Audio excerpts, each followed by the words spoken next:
The broadcast is live. It Yay. just started. No music, nothing, because Daniel's not here and we don't know what buttons to push without him. Welcome to the Podcast Editors Mastermind, the show about the business of podcast editing. And I am so excited tonight because one of my favorite people is joining us. That is Miss Beth. Nah, I can't talk. Beth. That's how excited I am. You have me all like stumbling over my words. Bethany Hawkins from Crackers in Soup is joining us. Thank you. Thank you for having me. And it's hella late. It's 9 p.m. I've usually been in bed for a good hour because I'm super old. So however you want to say my name, it's fine. I'm tripping over because it's 9 o'clock. Because it's 9 o'clock. I literally had to take a nap to appear at this meeting. Yeah. So I know I'm in that stage. I know Steve said something about a drinking game, but I think it's a little bit early for us to start that. So just not yet. Can our drinking game be coffee? Yeah. Totally. We'll, maybe, we'll pick a day and have a drunk podcast editing discussion. I don't know. You might. I might. Fire. It would. So, we are talking about the future of the podcast editing industry. Lots of things have been happening. The podcast landscape is shifting. Podcasting is becoming more mainstream. And I just thought it was a good time to take a minute and be like, hey, what do you see? What's going on? What do you think? And kind of open up the conversation. And Steve says we can't play the drinking game because we should not influence the outcome. So yeah, this show would be incoherent if I were drinking, Steve. It doesn't take much. But we, wanted to talk about what is going on in our industry particularly. We don't have a ton of these conversations out loud in public. I mean, we do privately and we have our own little things. But so I thought it would be great to start a conversation with y'all. And I am going to ask Bethany and one of the reasons I have Bethany on here is because she is so insightful and she just drops podcast editing wisdom bombs so I just knew I had to have her on for this topic. And thank you, Bethany, for saying yes. But before we begin, can you tell us a little bit about what you do specifically, Bethany? Sure. Firstly, let me say hello, Steve. Hello, Sandra. Steve, you're not the boss of me. I do what I want. Let the drinking games commence. Secondly, I am Bethany Hawkins. I am the CEO and founder of Crackers in Soup. Crackers in Soup is a podcast production and coaching company, and we have worked on over 80 podcasts. We are an award-winning and award-nominated production company, which is just wild to me. Our business started in 2019, and since then we have hit the ground running. It is really interesting to see the changes of the podcasting industry in that short amount of time. I feel like if you started in podcasting, in any aspect in podcasting, whether it was production or management or copy or just creating a podcast before COVID, it's like you're a dinosaur. Hey. But it's because there have been so many changes since COVID happened. It's wild. The courses that I took and the information that I learned in early 2019 to create this business, a lot of it has become obsolete now because of AI, because of the technological advances. And I just think that it is so interesting to watch the progression as somebody who started before the AI explosion in podcasting. Yeah, I mean, I think we've grown exponentially since COVID.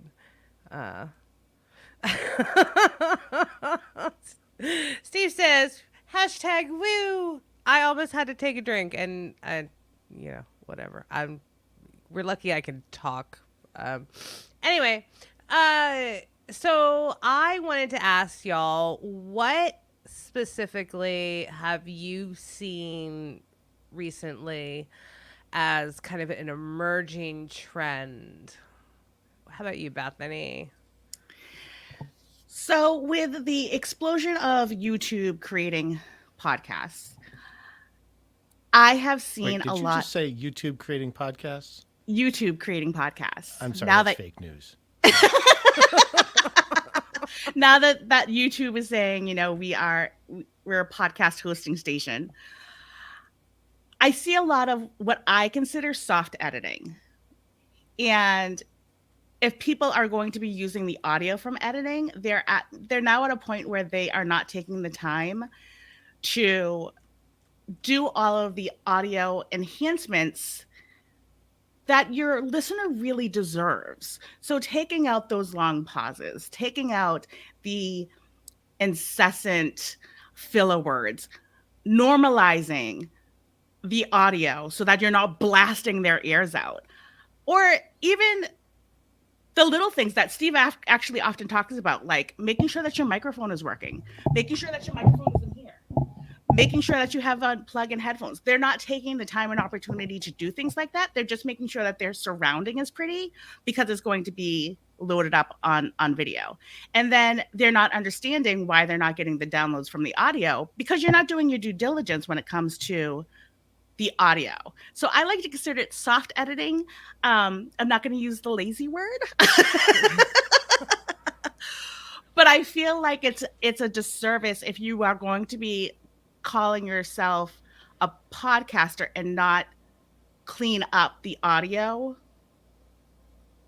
when you're uploading it and it's going through the distribution like Apple and Spotify and such. So that's what a trend that I'm seeing, and it may give me hives. I'm just saying. Why don't you think so I get, so there's a disconnect for me here that I don't just understand why people do this, because there's still audio on video. Yeah. I'm not just like looking at you. I don't just want to stare at you. I'm watching, for the entire experience. So why do you think that they don't consider that at all? Like, what am I missing that make people not care? I think what's happening now is everything is short stints of information. So they want it quick and they want it visual. But they want to call it a podcast. So when I started, I was taught if it's not an RSS feed and uploaded into a podcast hosting station, it is not a podcast. And I kind of am probably going to die on that hill. And I like that the video is coming out. I think that helps with engagement because you really get an opportunity to see the people's facial expression. And it gives it a little bit more nuance than just listening to the audio. But if I am listening to a podcast, I am listening to it as an audio.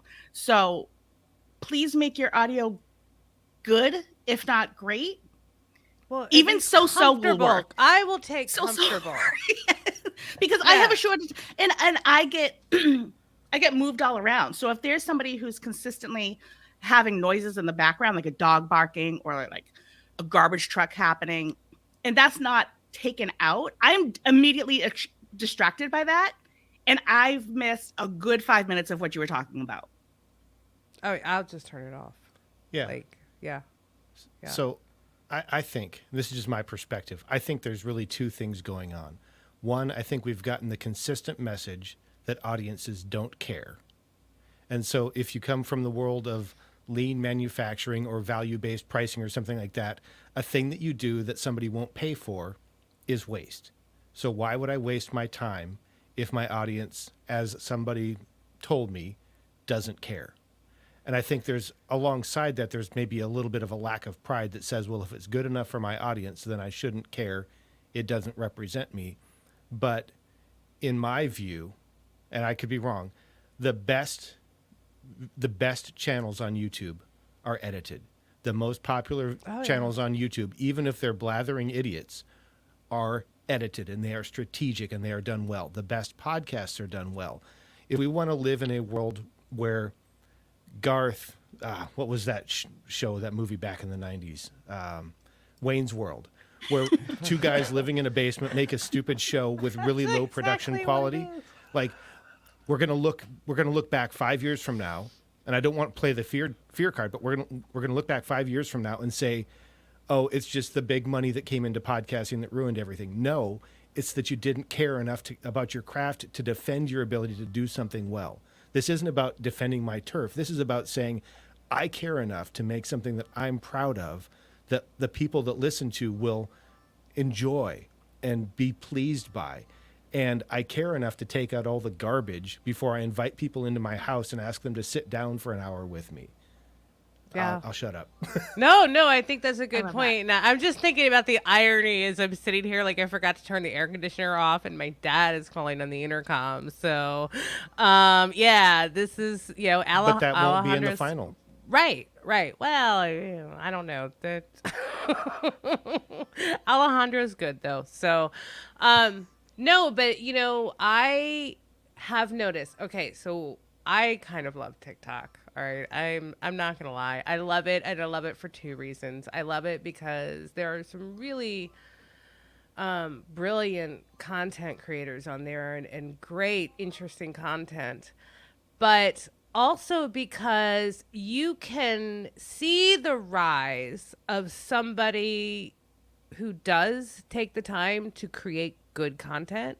You can literally watch them grow day by day. And it is just the most kind of amazing thing. And I've just been dissecting kind of what are they doing that's working, and what's not working. Like, why are some getting stuck, and why are others taking off? And I really think it comes down to kind of the quality, the consistency, and the content. Right? And I don't feel like that's really heavily taught. Consistency, maybe content, but quality is the really hard part, I think.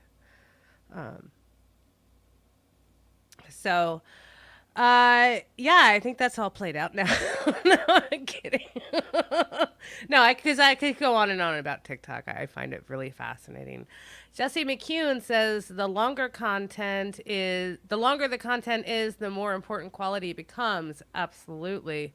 People can tolerate poor audio for a couple of minutes on a reel, but not much about a 30-minute piece of content. And unless you are exceptional, like a phenomena. Yeah, the quality is so important. So I guess maybe how do we, is there anything we can do about it? Is it ever going to change? Are we going to have to adapt to it? Because, the reality is people's perception is people's perception. The market asks for what it wants. And if a lot of the market isn't interested in quality, what do you do about that? The market won't endure forever, right? The market will not abide this forever, because the ones that do care will rise to the top, and the ones that don't will say, well, podcasting doesn't work, and they'll get mad and they'll throw down their ball and bat and go home. But the crazy thing is, if you're good at podcasting, you make the money. I mean, just period. Yeah. You can monetize yourself if you do it right. So, I don't know. I'm sorry, go ahead. But I think that this is when it's really important for people who are creating courses, or people who are teaching either podcast management or production or audio engineering, to emphasize the importance of having great audio. So even if you are not editing the video, you are doing all of the things to set yourself up for success when you extract that audio from that video. And also being able to explain to your potential client or your potential audience why you are taking the time to work in a DAW and not just throw it into some AI and cross your fingers and hope that they do all of the things that it usually would take you hours to do Drink. because Sorry. Yeah. Uh-oh. what is there like the magic did I just say a magic word? You said said AI. AI. Oh no, wait, it's chat. I'm sorry, I'm wrong. But you know, Oh, now we y'all now can we have to change drink it to again because you AI. said it. Yeah, see, I'm never sleeping tonight. So I think I think the onus is put on the people in the industry that are paying their mortgage with creating this content on behalf of the people that are retaining them. Yeah. So part of me also says, there in the past there's been a culture of gatekeeping, not so much within podcasting, but in other media, right? And so for a long time, the message of podcasting was just get started, figure it out on the way, and keep getting better. The problem is we've forgotten about the continuous improvement part as a broader community. Speaking in broad strokes, right? Well, did podcasting ever consider what its adulthood would look like? Probably not because it's like it's only 20 years old right now. It can't even podcasting can't even rent a car. Right? Can't even rent a car. So I mean, it's an adult, but is it really an adult? I remember when I was 20. So Yeah, I wouldn't trust me with anything. I can't believe I was allowed to vote, honestly. Well, So- and the beautiful thing about podcasting is that you don't have to be old enough to vote to have one, right? In fact, if you can get a parent to sign off for you, you don't even have to be 13 to have one, unlike getting a YouTube channel or something like that. I mean, of course, there are terms of service and stuff, but it is the place where you can do essentially whatever you want so long as it's legal, right? You don't get shut down for that reason. But that doesn't mean you should. And it doesn't mean that you shouldn't continue to try to improve. I know of a couple shows that are quite unedited, and one or two of them are pretty popular. The thing is, the people that are hosting those shows have been doing it since before podcasting was a thing, and they're good. They were good before they started, and they've only gotten better. And they've built their entire process to take them live to drive so that all they have to do is export the file. I'm not that good. Me not edited is, well, this. Yeah. It is a train wreck. Y'all know. but I think that also goes back to learning to listen to your content and learning to listen to what you've put out and learning from that experience of listening as a person who hasn't heard this content before and saying, oh, this is where I can make changes. This was super dope. I love this. Let's keep that in.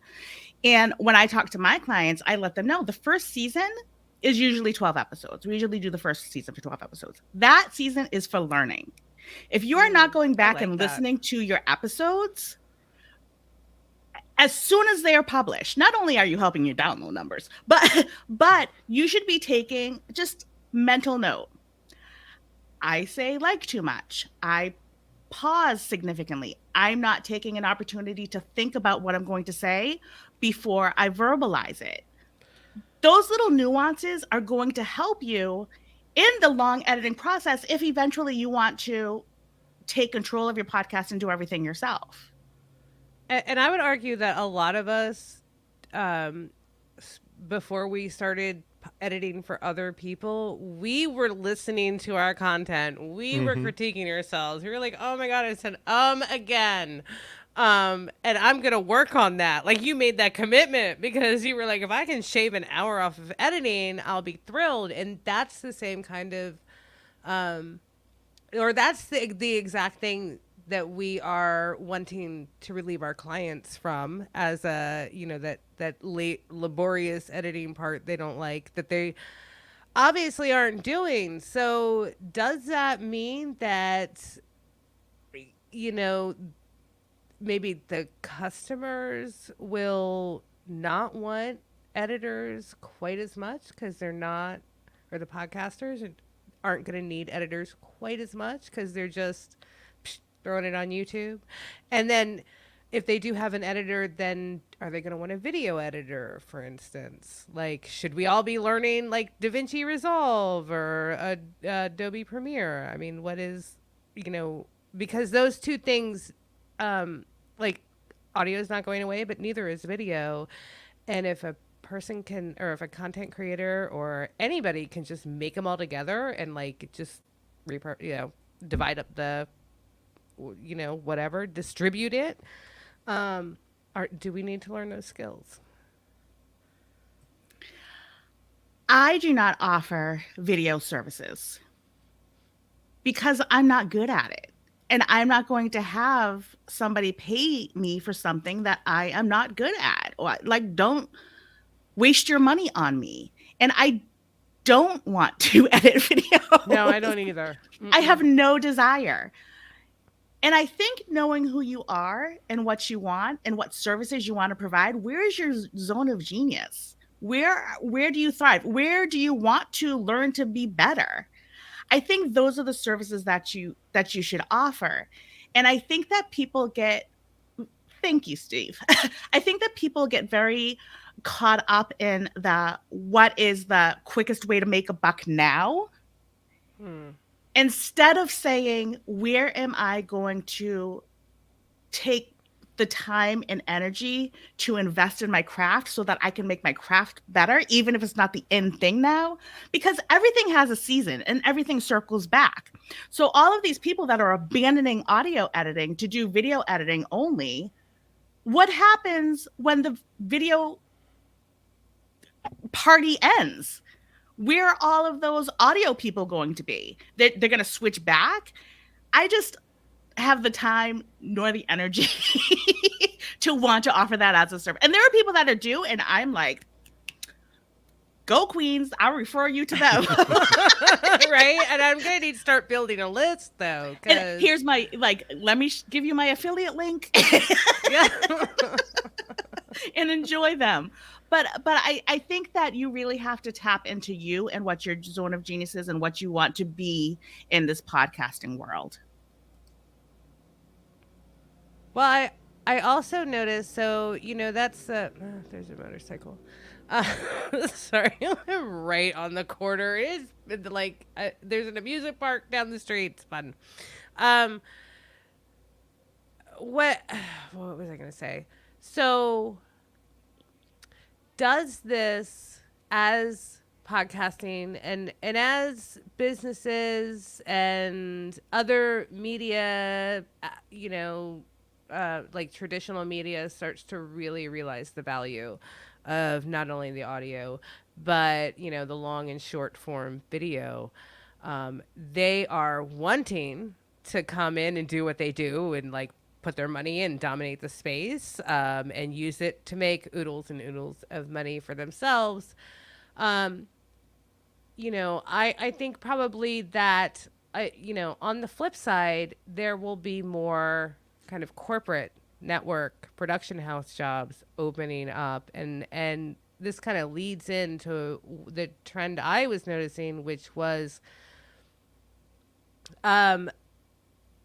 Hollywood companies wanting to find podcast service providers, right? I've talked to a couple people from a couple different companies in the past couple of weeks, that are, they're like, oh, we're looking into this company. I'm like, I know that person. And we're looking into that company. I'm like, oh, okay, they're great, kind of thing. And it's these editing companies that do volume, right, at a lower rate. But they're starting to offer more expanded services like the dialogue editing, like the sound design, the even writing, right, putting together the content and being the like ghost producer. So I think that it's maybe a good, I don't know what that's gonna be, but what I hear from heads of productions and studio people is that the film and TV people do not want to touch podcasting. Like they really, the way they do editing and production in TV and film, from everything I've been told, is that you do it with the like executive producer or the writer, whoever is in charge of the story of that show. You sit down with them and you do the actual editing, right? You decide what to cut. And then when you do the sound design, you sit down with them, right? You sit down with whoever is in charge of making the, content for the show and making those creative decisions, and you do it together. And what Hollywood is starting to discover is it can work when you are not in the same room. And I think this is going to start to open up more opportunities for people who would not normally, or not. It's going to open up more opportunities for people like us that come from the indie space largely, because I don't know how many times. I mean, I started teaching dialogue editing because I couldn't, I couldn't refer anybody to do it because I didn't know how to do it. So I think these jobs are going to start to open up more and more. And I think what's going to end up happening in terms of post-production and production in general is, I think that the way we have done things is now going to filter out into other industries. And there's going to be a lot of, merging in the future as companies, as, I don't know, businesses figure out that we've been doing it really smartly and really efficiently for a very long time and making money for ourselves. And they could actually do that. And I think that's what the pandemic started to teach him, that this remote work thing, it actually, in a lot of situations, especially creative situations, like I know I can't be creative in an office, okay? It's not happening, right? I need y'all to go away. So anyway, that is what I'm seeing. But I think that that's where what you call yourself and the title that you hold is really important. And that's what differentiates a producer versus a podcast manager. Mm-hmm. You can manage a podcast. That doesn't mean that you're a producer. That doesn't mean that you do script writing. That doesn't mean that you do dialogue content. That doesn't mean that you are helping your client in the creative process of talking about which order their content should be going in. It doesn't and mean I that just want to throw out one more title, and that is story editor, which is halfway between regular podcast editor and producer, right? So you're just helping edit the story in a way that makes sense and getting to do that creative stuff. Okay. All right. Sorry.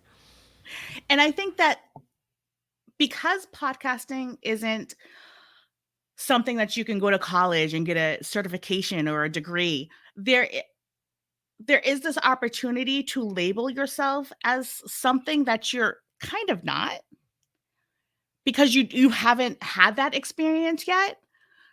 So when I first started, I started as a podcast manager, and I did show notes for free. That was my first client. That's how I got my first client. I didn't call myself a producer. I started calling myself a producer when I was walking my clients through the creative process of what are you talking about? When are you talking about this? When I started doing content editing and moving all of those paragraphs around and doing the hokey pokey and making sure that it all fit well. When I started doing inserting music and special effects, that's when I transitioned myself into calling myself a producer. But I don't think that the industry talks enough about those titles and what all of that story editing, all of that entails. Yeah, you have the podcast taxonomy, but I don't it does, I don't know that, there's language you use for the indie space, right? And then there's language you use for all the other, the business to business and the network and the corporate and the production houses. There's a different set of language. And I think that kind of I don't want to say like professional because we are all professionals, but that like Corporate. perceived professional corporate, you know, Yeah. type thing. Like I think they're starting to get it. So And I think it also should be defined on your skill set, because there is a particular tool that everybody raves about in regards to editing. And I'm not going to name it, but it's not a DAW, and people adore it. And they're like, all you have to do is type in remove filler words, and all of the filler words are removed. Are you listening to the audio? Because it chops off the very next word. There are words that don't even show up on this platform. They're just, I don't know where they go. They go into the stratosphere. oh, sometimes stuff just If it can't disappears. transcribe them, it's silence. Yeah. It's just crickets. And sometimes it like has gotten out of sync for me. So Oh, yeah, like totally. it just makes things it disappears stuff. So I will periodically do content editing, like moving words and paragraphs around in that tool. I did that's exactly what I that's the only thing I use it for. That's the only thing I use it it. for. And then I abort the mission. I click out of it, and I insert that audio into a DAW because I have more Yes. control. Where Yeah. I feel like I don't have control in that tool. And I feel like a lot of people, or it has become commonplace now to say, I only work in this tool and I edit in there and I do all of these great things, but the sound quality remains something to be desired. Yeah. Yeah, and Sandra said it is not ready for prime time, and she's right. And I think it has specific use cases, but again, here they took an audio tool and zoop video. Well, And I'm sorry. I would argue that they took a transcription tool and tried to use it for audio and then pushed it to video. And I they're- think Go that ahead. I'm sorry, Brian, I keep interrupting you. No, I it's think fine. that is the downside of AI. Yeah. Because these tools are very easy to use versus mastering a DAW.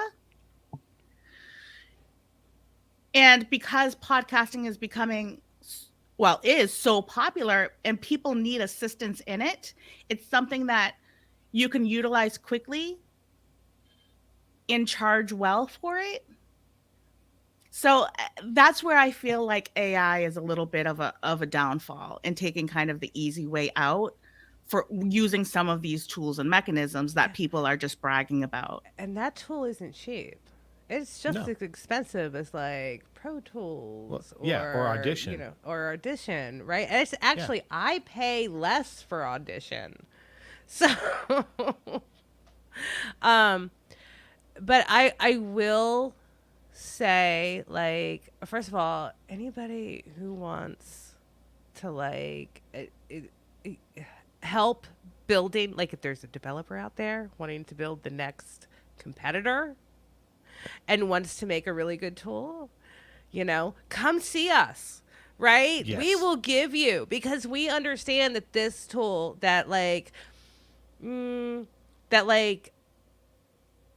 people may like, we will still have customers. It'll be okay because nothing is going to be that great, but it'll be, if it can simplify our lives, make our work faster, then I am all for it. If it can do collaboration, all that stuff. So that's where that's what I want AI to do. I just want it to assist me smartly, right? I don't need to have every like, I don't even know their like filler word list is like a mile long, and I'm like, nobody cares that much. Like, okay. So, but that brings me to something Brian kind of mentioned in places, and that is Chat GPT. Yeah. So sorry, Steve, you're going to have to probably, I don't want to be responsible. So whether you play the game, that's up to you. And actually, before I start talking about AI and chat I'm terrible. I can't even say the words. Chat GPT. Contagious. I'm wondering, for those of you that are watching, like, what are some of the trends that you're seeing also? Because those might be some things. And the reason AI and by extension Chat GPT shows up for me is because I see two sides of this in the, I'll call it the news, right? There's the one side that says, hey, this is going to make everything so easy. And we've already talked about how that's sort of true and sort of not. And as a note, I have one client where there's very little that I do for his show. It's just I'm involved in one part and one part only. And one of the things I noticed is that this particular client has started now taking a summary of the show and just running it through Chat GPT to get his show notes and his description and all that stuff. And there was one that I got yesterday that it was like, I'm thinking, did you even read this? Like, sentence 1 and sentence 3 are the same sentence with different words. And this absolutely does not capture the tone of the episode. I think tools like CapShow and Cast Magic and some of those are trying really hard to capture the tone of the show, to capture the tone of the episode. Whether or not they nail it is maybe 50-50, right? But they're trying to do that. And I would say that there's the same kind of thing going on the audio side. We talked about one tool where there's some editing stuff, but there are other tools trying to essentially replace quality tools like Isotope RX or Acon Digital or Cedar, was it Cedarwood or Cedar something or other? These tools that are built to reduce reverb, fix background noise, all of those kinds of things. And what they're doing is they're basically recreating it. And sometimes it works. And sometimes it's a train wreck. It's just you don't know what you're going to get. And the reality of these tools are that while they're probably free now, some of them are, they're probably not going to be free forever because servers aren't free and bandwidth isn't free. And unfortunately, free doesn't pay the bills. So like, I just kind of throw that out there. But on the flip side, I'm thinking about like the person who's going, is AI going to take my job? And I'll go back to a Gary Vaynerchuk quote that I heard in an interview a couple of days ago, maybe a week ago. And it's a bit fear-based, so I'm not super happy about it. But this was the quote: AI is not going to replace your job. A human using AI is going to take your job. Now, that may or may not be true, right? He likes to speak in absolutes. Probably half of his predictions don't come true, whatever. It doesn't matter. But my thinking is, how can I use AI tools to help speed up my workflow? I think, Bethany, you talked about that. So there are a few plugins that I use that have an AI component, one for EQ, one for compression, one for some other stuff. And so I use those. I'm trying to get good with those. You're going to have to link those somewhere so I can look at them later and maybe buy them. Yeah, it's Sonable. It's not inexpensive, but I like their EQ. I like their compressor, and I like their limiter.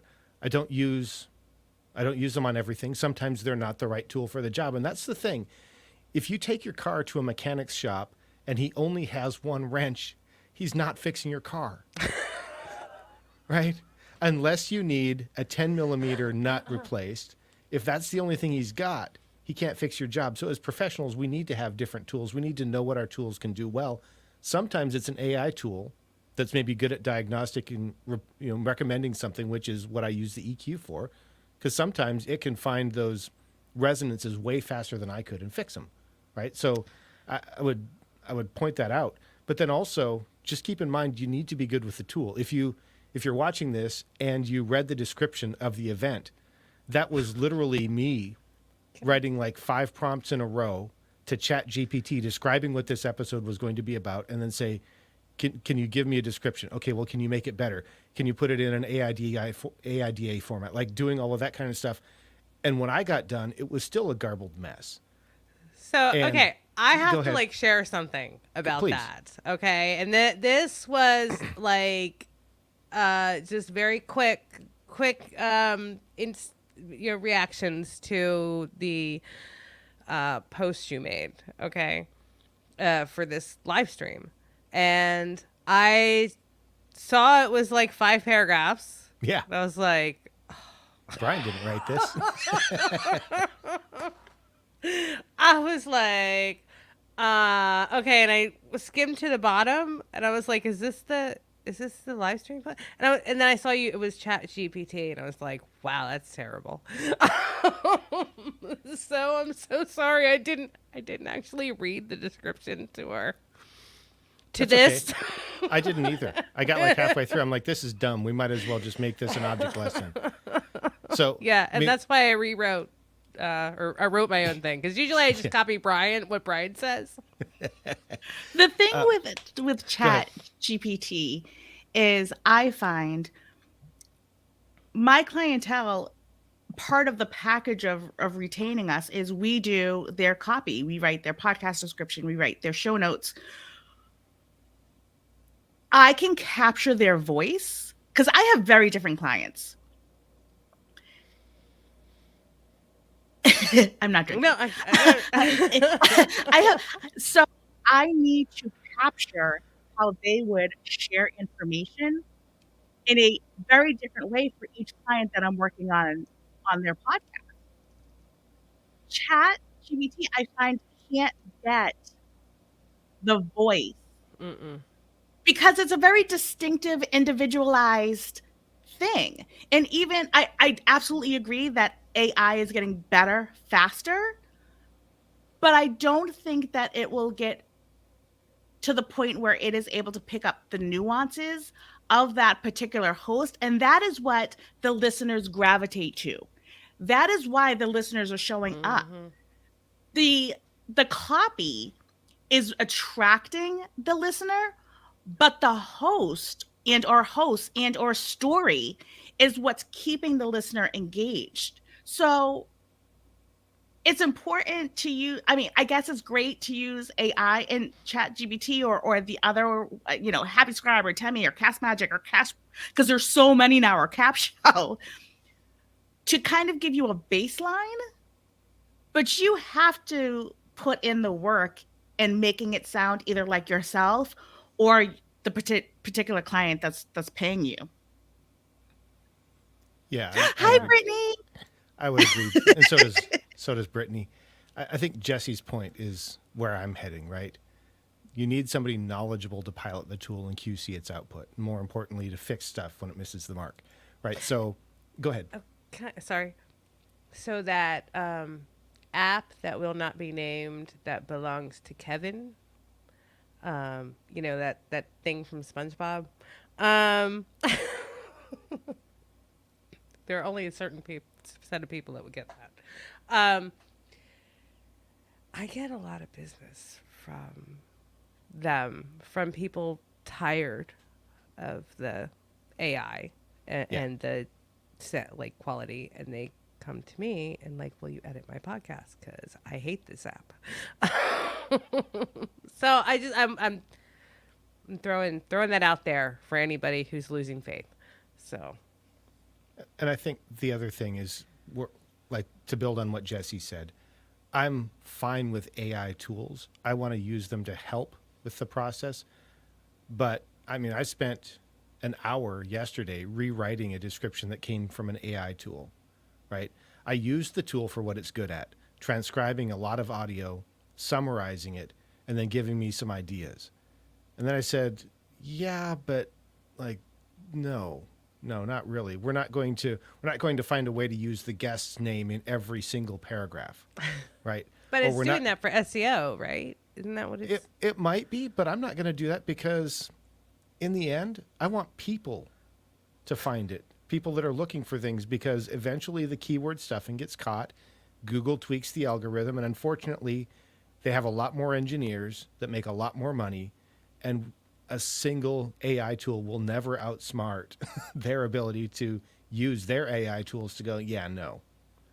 Yeah. But, though Adriana makes a good point, and also a scary science fiction point. AI is learning from us, testing every day too fast. I imagine that in 1 year, everything will be much more accurate. And I think she's probably right. I think especially as more people adopt the AI learns from more people, and that growth becomes exponential until there are robot overlords.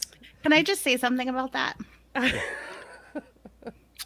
So I'm going to bring a little blackness into it because it is picking up from people who are blogging. It is picking up from people who are writing content. The majority of the people that are blogging and writing content are cis white individuals. It's really hard as a Black woman whose majority of clients are Black women to utilize AI and have it sound like I sound or have it sound like my clients, because there isn't enough information out there for many different reasons. Gatekeeping, not allowing our voices to be heard, to extract how we would sound and utilize that in such a way that's going to benefit us. So I think that it's really problematic if it's bringing things in from only one type of demographic. Well, this point was made to Apple with their facial recognition. I didn't know that. Guess what I don't have forgot Apple to consider. I'm a droider all day. Okay. That people aren't all white. And so, like, people with darker skin, they couldn't unlock their phones with face recognition because the camera didn't read them as people. Yeah. And this oversight, which is probably the wrong freaking word, but it's late, has existed in film forever and still exists to this day. When I see watching movies and TVs and there's a very dark person in like the shadows where, for a white person, for a lighter skinned person, they're visible, glow in the dark, clearly. And then, but no, and so that is an absolute technological thing. And if anybody is interested, Technically Human is a podcast that deals with ethics in technology. Yes, and it's put out. I work for them, so full disclosure. But it's so interesting. Yeah, I think it's an important aspect that people who aren't underrepresented just aren't aware. They don't have to be aware of it. It doesn't have to be something that they think of regularly because they're not impacted. right. But I feel like people who are underrepresented voices, and that's why I love podcasting, because I want to get so many underrepresented voices on this platform, because there, as Brian said earlier, there isn't a lot of gatekeeping. We have an opportunity now to share our experiences, to share our stories, to share how we walk through the world. And if AI is moving at warp speed, but they're not combining our stories or our experiences in the information that they're like pulling, literally your voice, right? they're taking our options away. So that's another I have for AI. There's a lot of ifs, but there's also those. But I think there's a huge opportunity for us to connect with the developers of these technologies, because they start out in the indie space too, and they rely on people like us, service providers, to help them not only create a product that we will love but a product we will recommend to other people. And through that, I mean, we've all seen it. I mean, those of us who have been doing this for more than a few years have all seen the companies that come in, they give us our dream product, and then change it to a consumer, mass market product, and take all those things that we love away. And I just like for somebody not to do that, or people to stop doing that. But it happens all the time, right? So to that point, I think there is Something else to be aware of when you think about whether or not you want to use AI. And we've already touched on it, but to make it really overt, AI tools don't create anything. They are not creative. They are never smarter than the material they've been trained on. So if they're trained on material that was created by a particular segment of highly skilled people, they'll be very good at that thing. If the training is by every single person that uses a software and 95% of them don't know what they're doing, it's only going to get better at doing the wrong thing more quickly. So when you choose your tools, be careful about how they're trained, right? And then use them well. And for the benefit of the rest of us, get better at your craft with them so that we can all get better with you too and benefit from you. But like, be aware, it's not going to create something. It might synthesize something, but it's only as smart as the stuff that it's been trained on, and it will never create something totally unique, right? So if that's what you want, it's okay to have an AI tool involved, but just remember, it's the human, that creative act within us as the editor or them as the host or the writer that we have involved or the graphic designer or whatever. It's that choiceful use of all of those elements that creates the absolutely new thing that is that voice that represents you. Absolutely. Absolutely. Well, I think like I could like keep talking about this. I think this is a fun topic. I think we need to do this again. Right? In about I think 3 we need years, to see if we still have jobs. Yeah, yeah. Look, I'll When be we're fine all no living matter together what. because we're all homeless. Actually, I think that would be a lot of fun.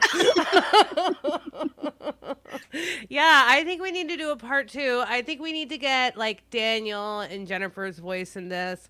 I would love to hear. I mean, I love you, Bethany, but I'd love to hear Wait, from there's a like maybe but? some other people. No, I think this is like there are a lot of really smart people that we know. We're very fortunate. And I think it would be great to have on other, amazing, insightful people who really are. Because one of the reasons I did have Bethany on is because her business is so awesome.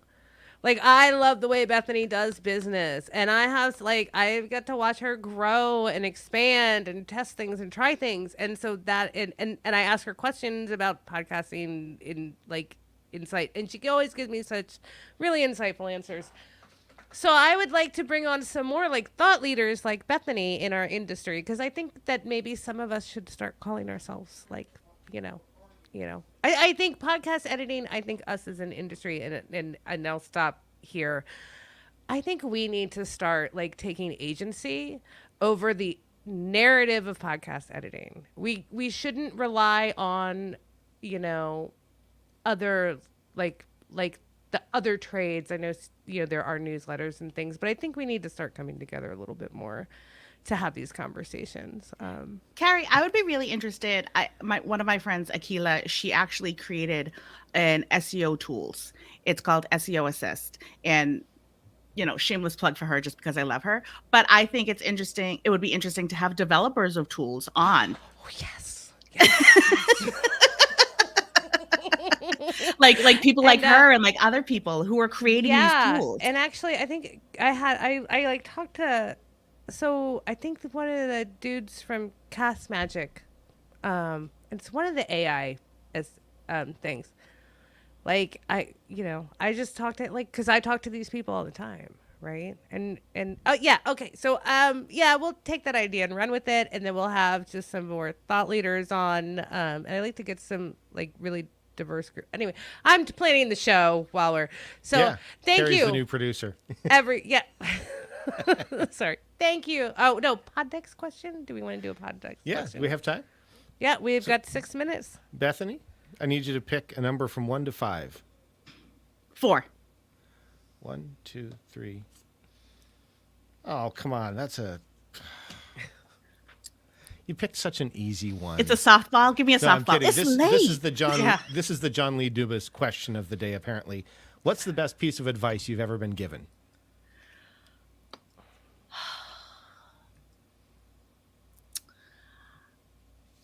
It's so cliche, but trust your intuition and that visceral feeling.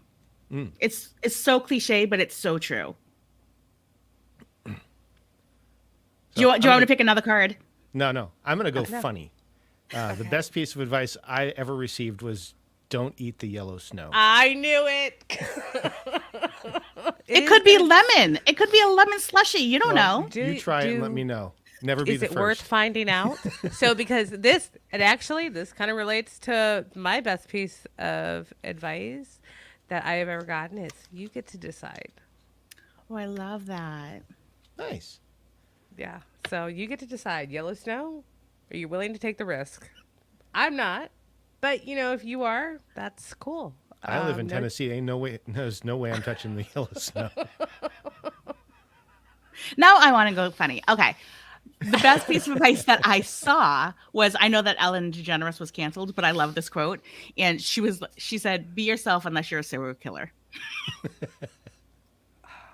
Yeah. I love that quote that's so good. much. That is good advice. I think I have it on my Facebook as like the quote. Again, you do you.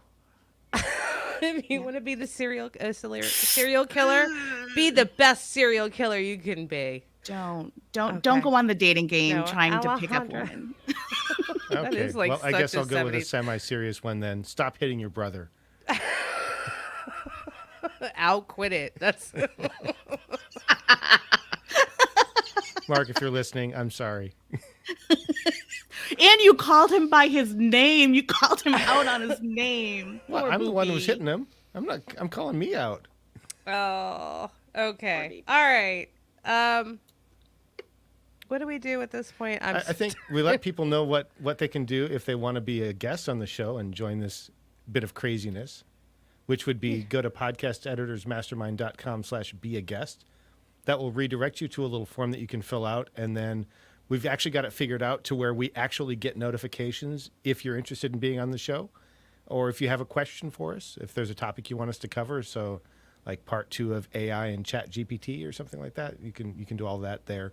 Podcasteditorsmastermind.com/be a guest.